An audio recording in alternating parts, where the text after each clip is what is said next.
Hello, this is our deck profile after the TCS event in Tunisia.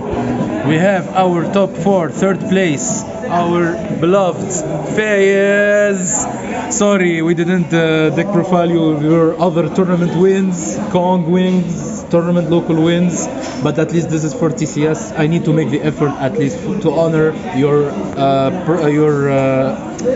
progress and how you top every event, almost all event you're always in tops in winning. What kind of advices you can give, and you are top 10 at least in the dealing book as well, so it's really a privilege to have a real life Herald Fayez with us. So what can advise or how to make players progress in the game? First and foremost, I would like to thank our host and sponsor, Amin Germezi, for hosting all these tournaments and especially the TCS series in Tunisia. As for not posting the other desk lists, it's better to be late than never in the end.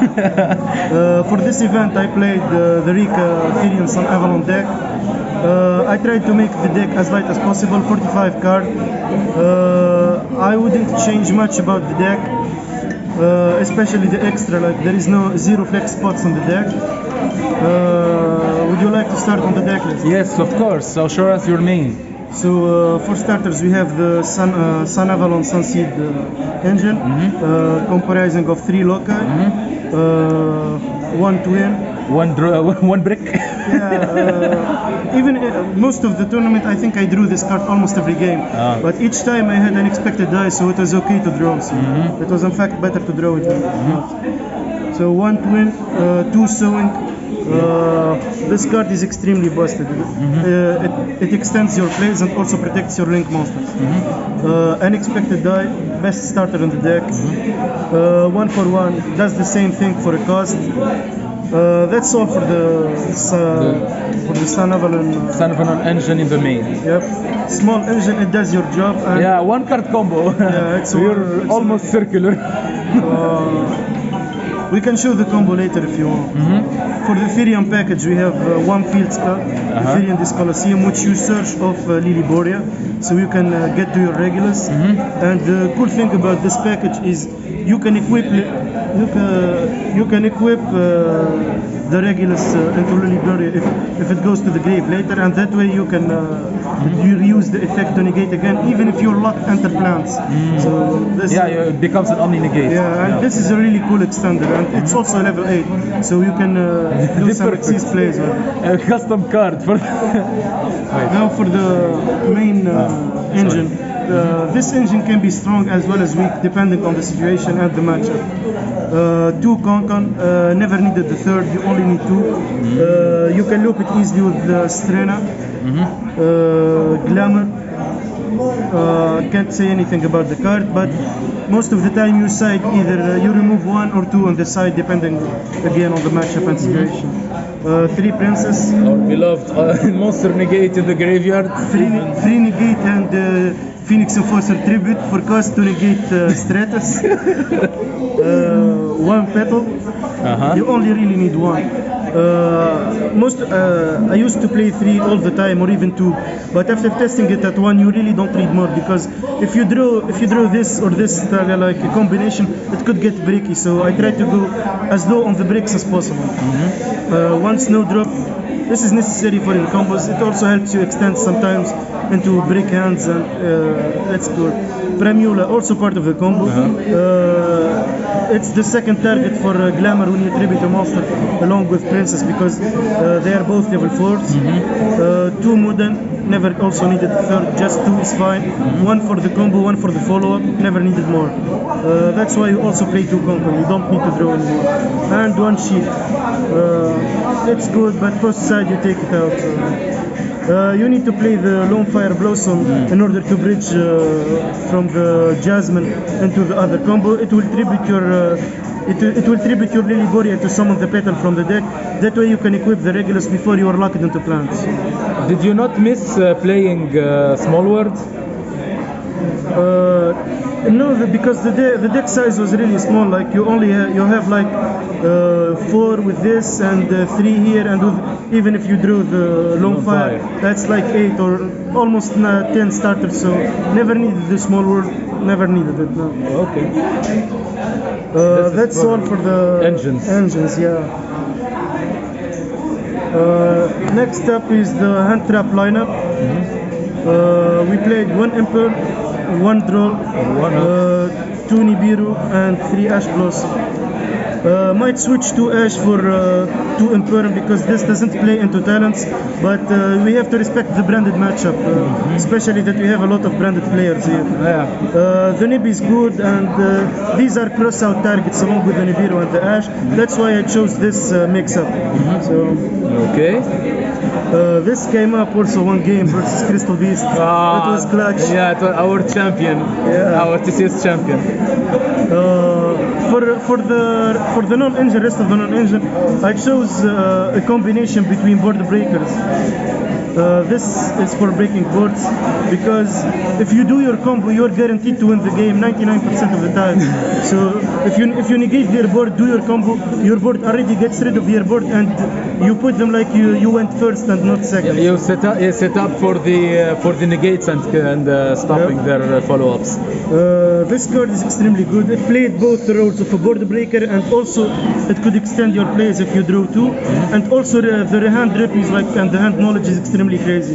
And if you pair it with one of these, if you negate 1 hand trap and then use talents, you get the hand knowledge and you rip the card. It's basically a free win because you already have like the Therian negate. You have already full combo, and the board like you have enough negates. Like they can never play through it, even if they draw Dark Ruler and evenly at the same time they can't play through because they will only have 1 card left on the hand. Yeah, they lost already 2 cards, both Cold Buy and Talents, and you know their hand, so yeah, the countering, playing through that. There was really 1 hard. game I resolved all these, I drew all these and Lukai, and I called by his Ash Blossom, then I didn't want to use the talents yet. Maybe I thought if he had a lot of hand traps I would need to draw. I used the cross out on the Nibiru and then used the talents to take another card. So waiting in that situation was extremely good because I forced out the Nibiru and ripped an extra card. If I had seen the hand I would have ripped the Nibiru from the start. Okay, this is the main. Yep. This is the main deck, and now we have side and extra deck. Yep. Let's go with the side deck because the extra deck is extremely generous. For the side deck, we played 1 Duster. 1 Storm? Yeah, the issue with the Storm is the card is once per turn, so I was afraid like to break on 2 but Talents is also once per turn. Yeah, but you want to see talents every game. This, if you see 2, it's extremely breaking. We also played 2 Cosmic. It was enough to respect the back row matchups, and we already have like a Concon control matchup. Like we already versus almost all back row decks we have matchups. That's also the best card, always in hand. we also have evenly matched. So this all respects back row matchups. And you have a cross out target going first. For the evenly, yeah, but it never came up. Most of the time you keep 1 Dark Ruler in deck to negate with the cross out if you go first. Because we play the 3rd cross out on the side. So after game 1 you take 2 Dark Ruler, you leave 1 in the deck so you can use cross out to negate it. Even if when you negate cross out, even if they have evenly, you can negate with regulars, so it's okay. Book of Eclipse. This card was always have your books. Yeah. Always have your books. It turned off an entire hero board. It beat almost all matchups, even the DDD rank 6. So most of the time sending to grave was extremely bad. So this card setting the entire board to play. It's basically like an extension of Dark Ruler. It's like you play 6 blanket board wipes for non-link boards. Yep. The last card which I never seen on the entire event. But I think it's cool. I played it mostly for the Mathmac to negate Super Factorial. Also against branded, it's extremely good. Against Hero, if you negate favored contact, it's their only interruption in your turn basically. So it turns off a lot of cool stuff. Like, but yeah, I never drew the card. Though, it's cool to play. Like it's not bad. Better have it than not have it. Yeah, but the bell is really good here in this format as well.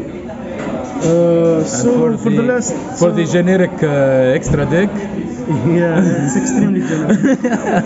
Alright. So basically, the extra deck doesn't have any flex spots because everything you need either for the Engine, combo or yeah. for the follow-up. So this is the Sanavalon like lineup. Yeah. You need 3 dryers. Like it comes up like most of the games. So 2 healer. This is necessary for the combo because the twin you need to revive the second one with the twin, and you need to have 2 in the grave to do that. The Thrasher, always play this. It OTKs like crazy. It won me so many games. Almost all the games were won of this OTK if they could break the board. The Dance Peon. Yeah, this can extend your plays, but what matters is the level modulation. And please keep in mind that we can't use the monsters as the summon of Dance Peon as link materials. It happened in the top game, and I would like to apologize. It happens. Yeah, it happens. It happens, man. And yeah, but keep in mind you can't use the monster summoned off of it as link materials. But what you need more is the level modulation more than the. It changes all monsters, right? The monsters it points to. Okay. But the mills sometimes like could change the entire. The entire meaning 2 plants. Any 2 plants, it's so broken. Yeah, it mills 3 cards and you summon Two you up to choose 2. Up to 2 plants. Yeah. Sometimes the mills really change the entire duel. Like I was in a losing situation, used this. One game I dropped like Lone Fire Blossom and. Lone Fire Blossom, and if I remember correctly, it was either Princess or Petal. Yeah, it was Petal. So Lone Fire tributed it. I got the level 1 like Genius Loci, went full combo, and even had the Princess follow negate with. So it was really broken. When it resolves, it resolves. But, it's luck based. 2 Jasmine, you need this for the combo, it's really good. The battle protection effect also comes up when you are higher on life points, and most of the time you will be, because you will be healing like 900 points at the start of the game. 1 Melias, this helps with the OTKs along with the Thrasher, and also extends your plays to go into the Bengal Lancer. This card is really nice. 2 Strena, you need 2 to be honest. The first one you do for the combo, the second one is the follow-up, and it can get you any card like Rikka card, it also protects you from Nibiru, because even if they tribute it of the Nibiru, you get like a Strena back. You can an interruption. Yeah, you summon most, if you get Nibiru, you summon mostly this, so you can have the Princess be live. And 1 Sacred Tree. To set up the almost Omni Negate, because it's usually.